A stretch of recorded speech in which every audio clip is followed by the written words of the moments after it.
야고보서의 전체 주제는 참된 믿음은 참된 행동을 낳는다라는 것입니다. 우리의 고민은 무엇입니까? 믿는 대로 사라지지 않는 것입니다. 믿는 것이 따로 있고 사는 것이 따로 있습니다. 완벽하게 일치할 수는 없겠지만 그래도 어느 정도는 이게 가까워야 합니다. 믿는 것과 행동하는 것, 믿는 것과 사는 것이 다르면 영적 갈등이 생깁니다. 야고보 선생님은 너희가 믿는 대로 행동해라. 행동하는 믿음, 참된 믿음은 관념적인 믿음이 아니라 행동하는 믿음이다. 이것을 지금 오늘 우리들에게 보여주고 계십니다. 그러면 어떻게 믿는 대로 내가 살 수 있을까? 행동하는 믿음을 나는 어떻게 가질 수 있을까? 야고보 선생은 우리에게 지난주에 다음과 같은 한 원리를 가르쳐 주셨습니다. 혀를 조심해라. 아주 의외의 대답이에요. 기도해라 이런 게 아니고요, 성경만 읽어라, 철야 기도해라, 금식하라 이런 것이 아니라 너 혀 조심해라. 혀에 굴레를 씌워라. 우리들의 고민은 뭐예요? 마음대로 혀가 왔다 갔다 하는 거예요. 여러분, 이 혀를 마음대로 놔두면 산불 일으킨다. 큰 재앙을 만든다. 생각나는 대로 말하지 마라. 느끼는 대로 말하지 마라. 화나는 대로 말하지 마라. 그 혀에 굴레를 씌워라. 그 혀를 통치하라. 그때 너는 참 믿음의 삶을 살게 될 것이다. 믿는 것과 행동하는 것이 같게 될 것이다. 이런 말씀을 지난주에 해주셨습니다. 오늘은 한 가지 더 놀라운 진리를 우리에게 가르쳐 주셨는데, 그것은 땅의 지혜가 아니라 하늘의 지혜, 위로부터 오는 지혜를 가져라. 그 지혜를 사모하라. 현대인들의 문제는 지식이 없는 게 문제가 아니고 정보가 없는 게 문제가 아닙니다. 지혜가 없는 게 문제입니다. 우리는 너무나 많은 지식을 갖습니다. 너무나 많은 정보를 가지고 있습니다. 그러나 그것이 지혜롭게 덕을 위해서 쓰여지지 않으면 그 지식과 그 정보는 사람에게 해를 끼치게 되는 것입니다. 13절을 보시겠습니다. 13절 시작. 너희 중에 지혜와 총명이 있는 자가 누구뇨? 그는 선행으로 말미암아 지혜 온유함으로 그 행함을 보일지니라. 13절을 보시면 너희 중에 지혜와 총명이 있는 자가 누구뇨 그랬습니다. 이것은 총명은 여기서 참 지식을 말합니다. 지식에도 두 가지가 있어요. 세상 지식이 있고 하나님의 지식이 있습니다. 지혜에도 두 가지가 있습니다. 세상 지혜가 있고 하나님의 지혜가 있어요. 여기서 말하는 것은 하나님의 지혜와 하나님의 지식을 말하는 것입니다. 지혜와 총명은 원뜻은 이런 것입니다. 지식을 동반한 지혜자입니다. 지식을 동반한 지혜를 가진 사람이 누구냐 이렇게 되어 있습니다. 여러분, 이 지혜와 지식 관계는 사랑과 공의와의 관계와 같습니다. 사랑도 중요하고 공의도 중요합니다. 여러분, 우리가 사랑을 얘기하지만 정의가 없는 사랑은 센티멘탈이에요. 그건 감상적인 것입니다. 아무 능력이 없습니다. 맹목적인 사랑은 아무 능력이 없습니다. 사랑 안에 진리가 있어야 합니다. 사랑 안에 지식이 있어야 합니다. 그때만이 그 사랑은 능력과 기적을 베푸는 것입니다. 또 한 가지는 우리가 정의를 부르짖는다고 다 정의가 아니에요. 세상에 정의를 부르짖는 것이 없는 게 아닙니다. 얼마나 정의가 많습니까? 근데 왜 정의가 이루어지지 않습니까? 정의롭지 못한 사람이 정의를 말하기 때문에 정의가 없는 것입니다. 왜 정의가 이루어지지 않습니까? 사랑이 없는 정의이기 때문에 그런 것입니다. 정의의 목적은 살리는 데 있는 것, 죽이는 데 있는 게 아니에요. 용서하고 포용하고 감싸주는 데 있는 거예요. 그러나 많은 사람들은 정의의 칼을 휘둘러요. 그건 사람을 죽이는 것입니다. 파괴하는 것입니다. 이것이 사랑과 정의와의 관계인 것처럼 지식과 지혜의 관계도 마찬가지예요. 지식이 없는 지혜는 아무것도 아니에요. 그건 맹탕이에요. 반대로 지혜가 없는 지식은 사람을 죽이는 거예요. 그 지식 가지고 칼처럼 사람을 죽이게 되는 것입니다. 따라서 하나님이 원하는 것은 어떤 것을 원하는 것인가? 세상 지혜가 아니라 하나님으로부터 오는 지혜, 세상 지식이 아니라 하나님으로부터 오는 참 지식. 그럼에도 불구하고 이 지식, 이 겸비된 지혜를 오늘 우리들에게 말씀하고 있는 것입니다. 나는 우리 오늘의 성도님들이 이 세상, 험한 세상, 참 너무너무 거친 이 세상에서 이 하나님의 참된 지식이 동반된 지혜로운 자가 되기를 축원합니다. 이런 하나님의 영감, 이 지혜를 여러분이 소유할 수 있게 되기를 바랍니다. 지혜에 대해서, 지식에 대해서 성경에 여러 번 언급했어요. 여러분 지혜를 얻고자 하면 잠언으로 가십시오. 얼마나 하나님의 지혜가 거기 많은지 몰라요. 이 성경은 하나님의 지혜로 가득 차 있어요. 성경을 읽으면 지혜가 생겨요. 어떤 사람들은 똑똑하고 많이 알고 굉장히 유능한데 지혜가 없어서 사람한테 갈등을 주고 고민하고 괴로워하는 경우를 우리는 많이 볼 수가 있는 것입니다. 여호와를 경외하는 것이 지식의 근본이라. 참 지식은 하나님으로부터 오는 거예요. 여호와를 경외하는 것이 지혜인 것입니다. 그래서 우리는 미련한 자는 이렇게, 성경이 이렇게 말했죠. 미련한 자는 지혜와 교훈을 멸시하느니라. 고린도전서 12장 8절에 보면은 이 지혜는, 지식은 성령님이 기름 부어 주신 걸로 나타나 있습니다. 어떤 이에게는 성령으로 말미암아 지혜의 말씀을, 어떤 이들에게는 같은 성령을 따라 지식의 말씀을. 따라서 이 지식은 내가 노력해서 얻어지는 것이 아니요, 연구해서 얻어지는 것이 아니요, 경험해서 얻어지는 게 아니에요. 세상 사람들이 말하면 나이 들면 지혜가 생기고 경험하면 지혜가 생긴다지만 그건 다 세상적인 것입니다. 하나님이 오는 것은 성령이 부어주셔야 합니다. 기름이 부어지시는 것입니다. 말씀으로부터 오는 것입니다. 하나님으로부터 오는 이 지혜를 가질 때 우리는 이 세상에서 능히 기쁘고 감사하고 찬양하며 살 수 있게 되는 것입니다. 여러분 고민이 뭐예요? 그것은 우리가 믿는 대로 사라지지 않는 거 아닙니까? 이게 자꾸 갈등이 느끼는 거예요.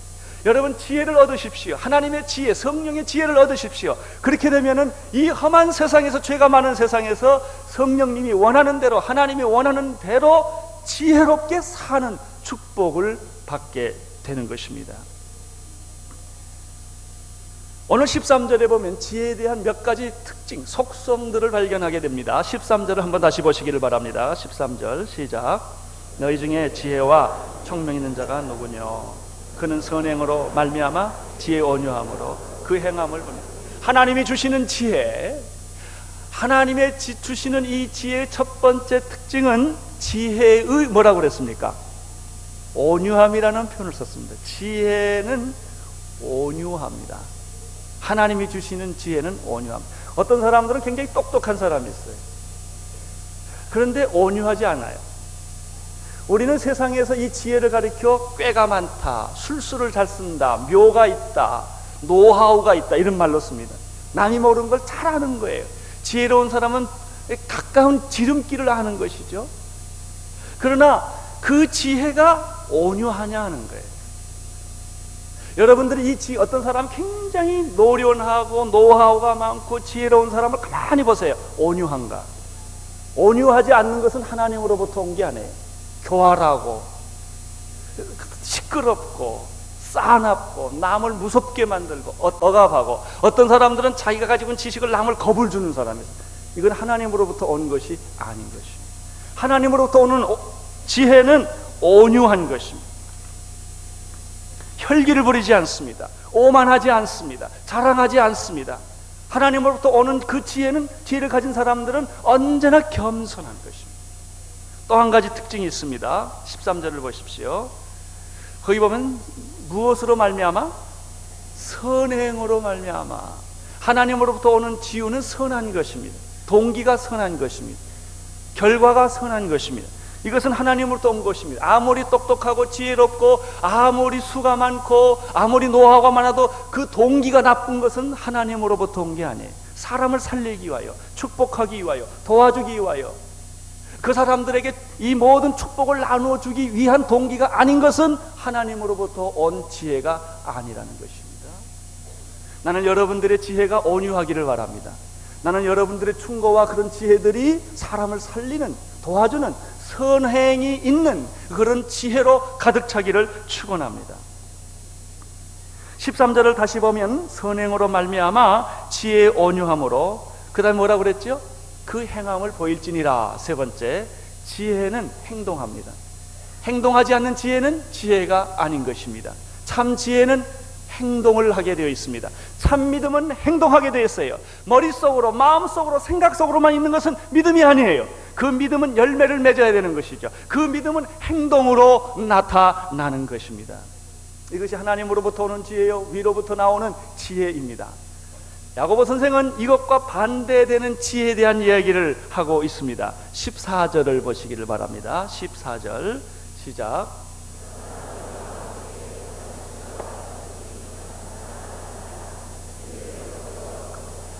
예, 14절을 보면은 악한 지혜가 있어요.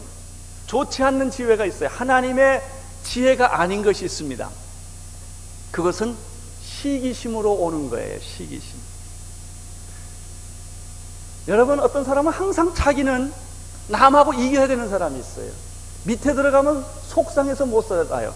나보다 돈이 많고, 나보다 믿음이 좋고, 나보다 잘 살고, 나보다 권력이 많으면 분해서 못 사는 거예요. 이게 시기심이에요. 이것으로부터 오는 지혜는 하나님의 것이 아니다 그랬습니다. 그 시기라는 말 앞에 무슨 표현이 붙어 있습니까? 예? 독한. 아주 보통 문제가 아닙니다. 아주. 독한 시기심으로부터 오는 지혜. 이거는 하나님의 것이 아니에요. 두 번째, 하나님의 것이 아닌 지혜는 뭐가 있어요? 독한 시기와 뭐가 있어요? 다툼이 있어요. 항상 분쟁하고 싸우고 공격적이고 화해하지 못하고 화평을 심지를 못하는 것, 이것은 하나님의 것이 아닙니다. 또 한 가지 있어요. 세 번째 보면 진리를 언제나 거슬려 말합니다. 진리를 왜곡합니다. 진리를 반대합니다. 진리를 거부합니다. 강한 시기심과 다툼과 진리를 거역하는 이런 태도의 지혜는 하나님의 사람의 모습도 아니고 하나님으로부터 오는 지혜도 아닙니다. 그러면 이런 것들은 어디서부터 왔는가? 세 가지 소스를 15절에서 이야기를 합니다. 이러한 지혜는 뭐라고 그랬죠? 위로부터 오는 것이 아니요. 잘 보세요. 여러분이 가지고 있는 지혜는 그럼 어떤 것인가를 잘 보세요. 이런 것들은 위로부터 오는 지혜가 아니요. 세 가지 소스에서 와요. 첫째, 어디서 옵니까? 세상으로부터 배운 지혜예요. 여러분, 세상적인 지혜라고 하는 것은 땅에 돌아다니는 지혜입니다. 정치하는 사람들은 정치하는 그런 꾀가 있어요. 장사하는 사람들은 장사하는 꾀가 있어요. 세상에 살아가는 사람들은 세상의 이 경험을 통해서 배워진 것이 꾀가 있어요. 군대 가면요, 요령을 배우라고 그래요. 3년 동안 어떻게 하면 편하게 군대를 잘 보낼 수 있나, 그런 방법들을 가르쳐줘요. 여러분, 이런 것들이 다 세상으로부터 오는 지혜예요.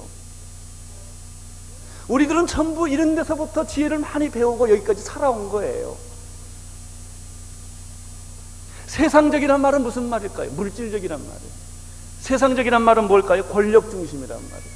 세상적이란 말은 뭐예요? 인기를 좋아하는 거예요.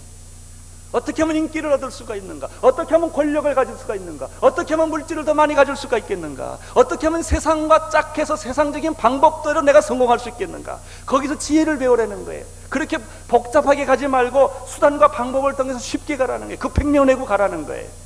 여러 가지 수단과 방법을 가지고 세상적인 방법으로 살아가라고 세상은 우리에게 그런 지혜를 가르쳐줘요. 이게 세상 철학이요, 세상 종교요, 세상의 방법들이에요.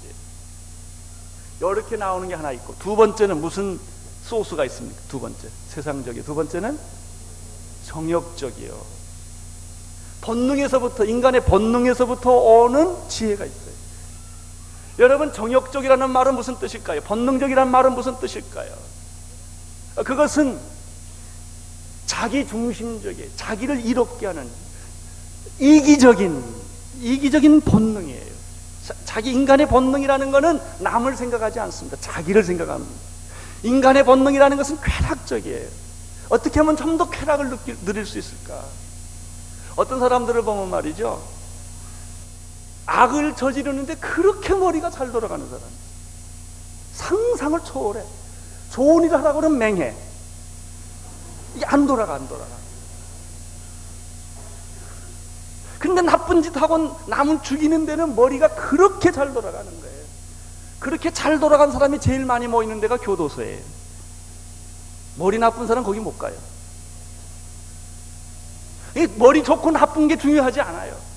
여러분, 머리 나쁘고 좋은 것은 하나님이 절대 그거 가지고 야단하지 않아요. 제일 나쁜 사람이 교활한 사람이에요. 머리 나쁜 사람이 아니에요. 여러분, 두 발이 없는 사람이 뭐가 잘못돼요? 두 팔이 없을 수도 있어요. 눈이 안 보일 수도 있어요. 그건 중요하지 않아요. 여러분이 정욕적이라고 하는 것은 이기적인 것이고 자기중심적이고 쾌락적인 것이에요. 동물적 욕구를 중심으로 만들어낸 지혜예요. 세 번째 소스가 있습니다. 뭡니까? 첫째는 세상적이에요. 두 번째는 정욕적이에요. 세 번째는 뭐예요? 마귀로부터 오는 지혜가 있어요. 그 마귀로부터 오는 지혜는 어떤 것일까? 마귀의 속성을 보면 잘 압니다. 이 마귀의 속성은, 귀신의 속성은 어떤 것인가? 첫째, 귀신은 절대로 자기를 드러내지 않고 일하는 게 자기의 속성이에요. 마귀는 자기 정체를 드러내는 순간 쫓겨납니다. 그래서 모든 일을 숨어서 합니다. 뒤에서 합니다. 이것이 마귀의 기본적인 속성입니다. 마귀의 또 속성은 무엇일까요? 마귀는 거짓말쟁이입니다. 거짓말을 그렇게 잘해, 속이는 자요, 디세이버예요. 거짓말. 마귀의 속성은 간교한 자요. 창세기 3장에 보면은 하나님이 지으신 동물 중에 가장 간교한 동물이 뭐라고 그랬어요? 뱀이라고 그랬어요. 이 마귀의 특성은 교활하고 간교한 것입니다. 마귀의 특성은 무엇입니까? 유혹하는 자요. 마귀의 특성은 뭐예요? 파괴하는 자요. 사탄은 더러운 자요. 사탄이 들어오면 생각이 더러워요. 깨끗할 수가 없습니다. 마귀는 죽음의 합이요, 모든 절망과 좌절과 질병을 일으키는 원인인 것입니다. 여러분, 이런 형태의 지혜를 가진 사람은 어디로부터 온 거예요? 마귀로부터 온 거예요. 동물적이고 본능적이고 쾌락적이고 자기중심적인 이기적인 그런 생각을 많이 하고 그런 지혜를 많이 가진 사람들은 정욕으로부터 배운 거예요.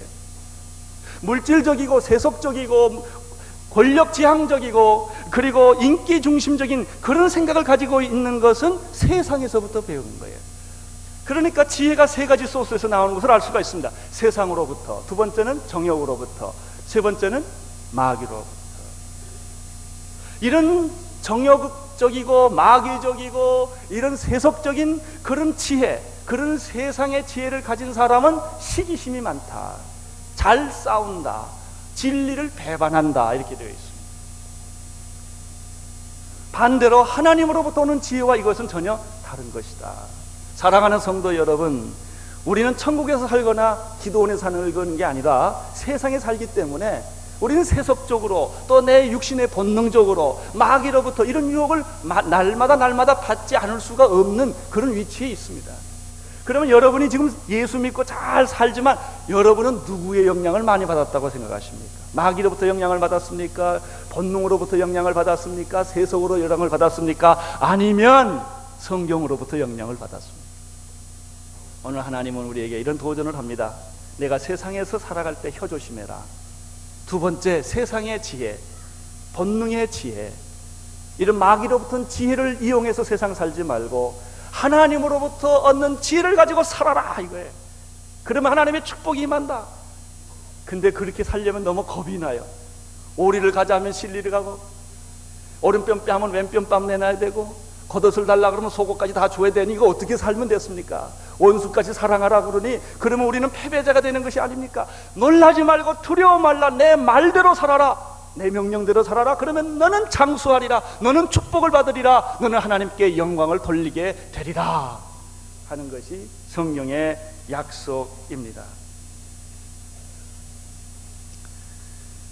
창세기 3장에 보면은 옛뱀, 그 용, 교활한 뱀이 처음으로 이브를 유혹하는 세 가지 단계가 있습니다. 첫 번째 단계가 뭔지 아세요? 마귀가 첫 번째는 의심을 일으키는 거예요. 교회를 잘 나가고 있는 사람을 괜히 쑤셔가지고 의심을 나게 만드는. 하나님이 정말 동상나무의 실과를 다 먹지 말라고 했더냐?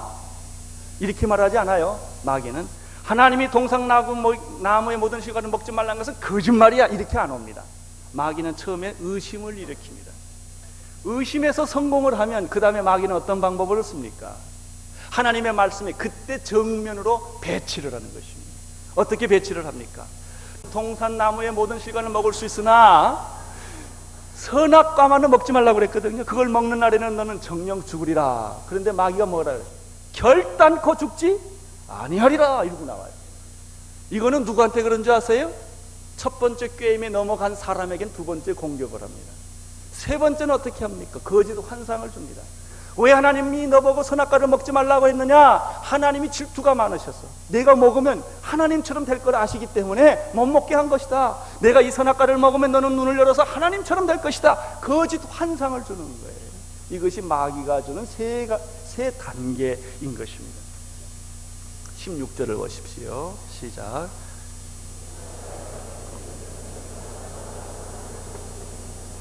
거짓 지혜, 세상적 지혜, 사탄의 지혜, 본능적, 역정적 지혜가 있는 곳에는 언제나 뭐가 있어요?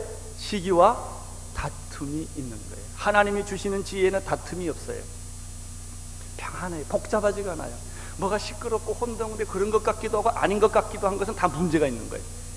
그렇게 하나님은 복잡하지 않으세요. 단순하십니다. 솔직합니다. 정직합니다. 진실합니다. 투명합니다. 그것이 하나님의 지혜인 것입니다. 이제까지 우리는 세상으로부터 오는 지혜에 대한 것을 배웠어요. 마귀로부터 오는 지혜가 무엇인지를 배웠습니다. 또 우리는 정욕으로부터 오는 지혜가 무엇인가를 배웠어요. 그러면 하나님으로부터 오는 지혜는 어떤 것일까? 17절입니다. 시작.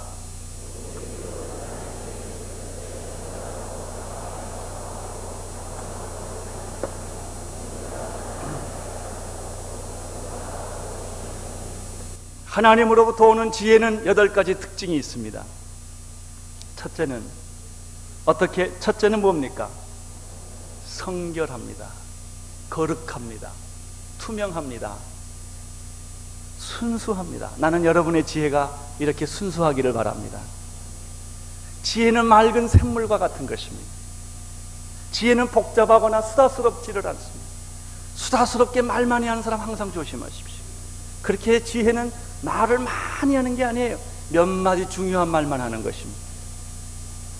시기하고 질투하는 것이 아닙니다. 이런 것이 위로부터 오는 거예요. 하나님의 사람들은 언제나 투명합니다.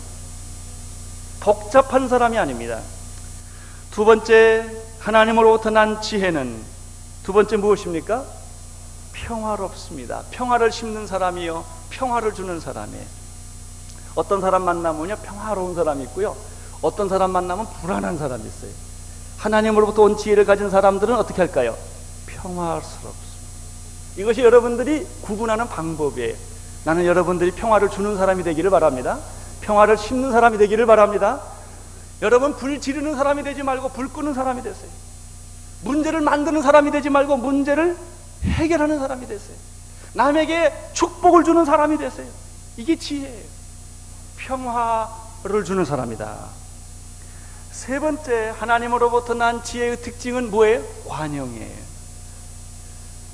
모든 사람을 다 수용하는 거예요. 어떤 사람은 누구는 좋아하고 누구는 싫어하는 것, 이것은 지혜롭지 못한 사람이 다 사랑할 수 있게 되기를 축원합니다. 다 포용할 수 있게 되기를 축원합니다. 가슴이 넓은 사람들이에요. 이 사람들이 지혜로운 사람입니다. 네 번째, 지혜는 하나님으로부터 오는 지혜의 특징이 뭐가 있을까요? 양순하다고 그랬어요. 영어로는 젠틀하다고 그랬습니다. 부드럽고 순한 거예요. 진리는 언제나 부드러워요. 소리 지르지 않아요. 싸납지 않습니다. 억압하지 않습니다. 무섭게 하지 않습니다. 어떤 사람들은 아주 사람 만나면 무섭게 하는 사람이 있어요. 그걸 가리켜 뭐래? 공갈친다고 그러잖아요. 하나님의 지혜는 아주 소프트해요. 젠틀해요. 부드럽고 순하고 대하기 쉽고 자연스러운 것입니다. 다섯 번째, 하나님이 주신 지혜는 또 무슨 특징이 있을까요? 긍휼이 있습니다. 참된 지혜는 정의와 공의만을 부르짖지 않습니다. 칼만을 휘두르는 것은 지혜가 아닙니다. 감싸야 합니다. 수술을 했으면 싸매줘야 합니다. 여러분, 정의의 칼을 휘두르는 목적이 무엇일까요? 세워주기 위한 거예요. 죽이기 위한 게 아니에요. 이 하나님의 지혜는 사랑과 긍휼이 있어야 돼요. 용서가 있어야 합니다. 여섯 번째, 하나님으로부터 오는 지혜는 어떤 특징이 있나요? 선한 열매를 맺습니다. 예수님께서 이런 말씀을 하셨지요. 열매 없는 무화과 나무를 어떻게 했어요? 저주하신 일이 있어요. 계시록 22장 2절에 보면은 수정 같은 맑은 생명수에 대한 얘기가 있습니다. 하늘나라에는 수정 같은 맑은 생명수가 있는데 그 생명수 강가에 생명나무가 있다. 이 생명나무에는 12가지 과실이 맺는다. 매달마다 새로운 과실이 나오는 거예요. 할렐루야. 정말 하나님의 지혜가 있는 사람은 열매가 있어요. 나는 여러분들에게 성령의 9가지 열매가 있게 되기를 축원합니다. 생명나무에 있는 12가지 실과가 여러분에게 있게 되기를 축원합니다. 이것이 지혜예요. 지혜로운 사람이요. 그 잎사귀는 만물을 소생시킨다고 말했습니다. 7번째 보면은 하나님의 지혜에는 뭐가 없다? 편벽증이 없다. 편벽이라는 말은 차별, 파셜리티. 어떤 부분만 보지를 않아요. 진리는 부분만 보지를 않습니다. 전체를 포함하는 거예요. 총체적인 것입니다. 진리에는 언제나 조화가 있어요. 통일이 있고 일치가 있고 균형이 있고 평등이 있는 것입니다. 여러분, 부분을 가지고 이야기하는 것을 이단이라고 그래요. 이단은 전체를 가지고 이야기하지를 못하고 부분을 가지고 이야기하는 것을 가리켜 이단이라고 그러는 것입니다.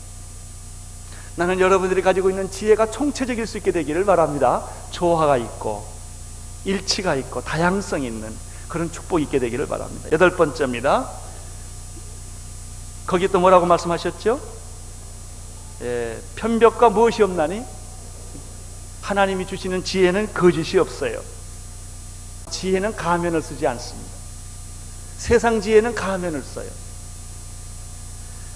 진실합니다. 정직합니다. 그리고 솔직합니다. 구부러진 지혜는 지혜가 아닙니다. 수를 쓰는 지혜는 지혜가 아닙니다.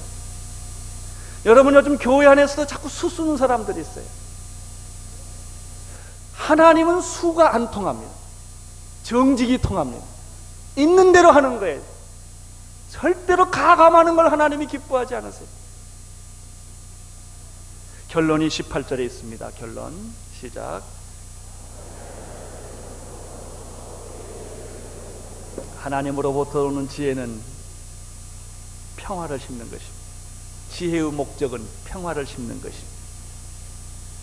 지혜의 결론은 무엇일까요? 의의 열매를 맺는 것입니다. 나는 여러분에게 하나님의 지혜가 충만하기를 바랍니다. 세상을 살아나가는데 이 하나님의 지혜, 하나님의 능력을 받아서 평화를 심고 의의 열매를 맺게 되기를 축원합니다. 그때 우리는 이 세상에서 세상을 이기며 정욕을 이기며 마귀를 이기며 하나님의 승리 속에 여러분의 승리의 개선과와 깃발을 높이 들릴 줄로 믿습니다. 이 시간에 우리가 통성기도하기를 바랍니다. 하나님, 그동안 나는 세상에 살면서 너무나 세상적이었습니다. 너무나 나는 육체적이었고 정욕적이었습니다. 나는 나도 모르는 사이에 마귀적이었습니다. 이런 지혜를 가지고 세상을 살아왔는데 하나님 아버지, 오늘 이것을 내 몸에서 뽑아내 주시옵소서. 그리고 하나님의 지혜로 가득 차게 해 주시옵시고 신령한 것으로 가득 차게 하여 주시옵소서. 통성으로 같이 한번 기도를 하겠습니다. 하나님 아버지, 이 시간에 우리들이 참된 하나님의 지혜에 대한 말씀을 듣게 해 주셔서 감사를 드립니다. 우리가 예수를 믿고 살아오면서도 너무나 우리는 세상적이었고 너무나 우리는 정욕적이었고 너무나 우리는 마귀적이었습니다. 그래서 집에 돌아와서 괴로워하고 고민하고 아버지 하나님이여 늘 갈등을 가지고 살아왔습니다. 주님, 우리를 불쌍히 여겨 주시사 세상적 지혜가 떠나가게 하시고 정욕적인 지혜가 떠나가게 하여 주시고 마귀적인 지혜가 떠나가게 하여 주시옵시고 아버지 하나님의 방법대로 주님이여 평화를 추구하게 하여 주시옵시고 거룩을 추구하게 하여 주시옵시고 관영하게 하여 주시옵시고 공의를 베풀게 하여 주시옵시고 열매를 맺게 하여 주시옵시고 아버지 하나님의 차별하지 말게 하여 주시옵시고 거짓을 행하지 않게 하여 주시옵소서. 하나님, 당신의 종들에게 이 시간 성령의 기름을 부어 주시사 저들이 참된 지혜를 갖는 자들이 되게 하여 주시옵시고 악과 싸워 이기게 하여 주시되 아버지, 악으로 악을 이기지 말고 선으로 악을 이기게 하여 주시옵소서. 주의 성령이 이 시간에 임하기를 원합니다. 하늘의 지혜가 임하기를 원합니다. 아버지 하나님이여, 악한 자들이 악한 꾀를 내어서 믿는 자들을 우겨 싸우며 믿는 자들을 상처를 주며 믿는 자들을 넘어뜨리려고 하지만 천인이 내게서도 무너지고 만인이 내게서도 무너져도 하나님의 택한 사람들은 하나님이 보호하시고 인도해 주시는 줄로 믿습니다. 주여, 우리가 이 세상에서 이런 하나님의 지혜를 가지고 살게 하여 주시옵소서. 하나님 아버지, 우리가 세상에 살고 있기 때문에 세상적인 지혜나 정욕적인 지혜나 마귀의 지혜의 영향을 많이 받고 사는 것을 고백합니다. 하나님 아버지, 오늘 이 시간에 우리를 정결하게 하여 주옵소서. 주님, 하나님이 주시는 참된 지혜를 사모합니다. 순수한 지혜를 주옵소서. 거룩하고 아버지 하나님이여 맑은 지혜를 주시옵소서. 평화를 심는 지혜를 주시옵소서. 관용하는 지혜를 주시옵소서. 아버지, 부드럽고 사랑이 많은 긍휼의 지혜를 허락하여 주옵소서. 선한 열매를 맺게 하여 주시옵소서. 사람을 아버지 구별하거나 차별하지 말게 도와주시옵시고 거짓이 없게 도와주시기를 빌고 원합니다. 이런 지혜를 가지고 승리하게 하여 주시옵소서. 이 시간에 성령의 기름을 부어 주시옵소서. 우리 성도들이 세상에 나가서 아버지 하나님이여 패배하지 않게 하여 주시옵시고 악으로 악을 싸워 이기지 말고 선으로 악을 이기게 하여 주시옵시고 승리의 개선가를 부르게 하여 주시옵시고 승리의 깃발을 아버지 높이 아버지 안에 흔들게 하여 주시옵소서. 우리 성도들 가운데 주님, 병든 자가 있습니까? 이 시간에 나사렛 예수 그리스도 이름의 능력이 나타나사 저들의 모든 병이 떠나가게 하여 주옵소서. 저들의 모든 죄악이 떠나가게 하시고 어둠의 세력이 떠나가게 하여 축복하여 주옵소서. 하나님, 오늘도 내 입술을 지켜주시사 우리의 입술이 할례를 받게 하시고 우리 입술이 거듭나게 하시고 우리 입술이 성령 세례를 받음으로 말미암아 내가 혀로 형제에게 상처를 주는 일이 없게 하여 주시옵시고 덕을 세우게 하여 주시옵소서. 주여, 세상적 지혜를 버리게 하시고 하나님의 지혜로 기름 부어 주시옵소서. 예수님의 이름으로 기도드리옵나이다. 아멘.